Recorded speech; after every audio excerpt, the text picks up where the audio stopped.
गांव के किनारे पर रहने वाला राजू एक जिज्ञासु लड़का था।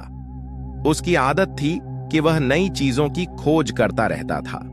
एक दिन उसने अपने दादा से सुना कि गांव के पास का जंगल बहुत रहस्यमयी है और वहां जाने की इजाजत किसी को नहीं है। लेकिन राजू का दिल नहीं माना। उसने सोचा कि वह खुद जाकर पता लगाएगा कि उस जंगल में ऐसा क्या खास है। अगले दिन सुबह सुबह राजू ने अपने छोटे बैग में कुछ खाने का सामान और पानी की बोतल रखी और जंगल की ओर चल पड़ा। जैसे ही वह जंगल के अंदर पहुंचा, चारों तरफ घने पेड़ और अजीब अजीब आवाजें सुनाई देने लगी। यह जगह उसे डरावनी लगने लगी, लेकिन उसकी जिज्ञासा उसे और आगे ले जाती रही। चलते चलते राजू एक पुराने टूटे फूटे मंदिर के पास पहुंचा। मंदिर पर मोटी लताओं और झाड़ियों ने कब्जा कर लिया था।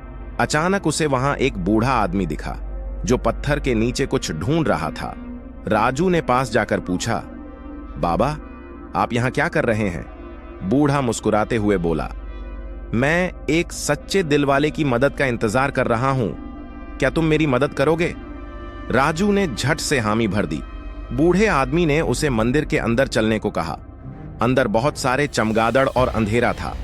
राजू को डर तो लगा, लेकिन वह हिम्मत करके बाबा के साथ चलता रहा। मंदिर के भीतर एक चमकता हुआ बक्सा था। बूढ़े ने कहा, इस बक्से को खोलो। राजू ने बक्सा खोला तो उसमें से एक सुनहरी किताब निकली।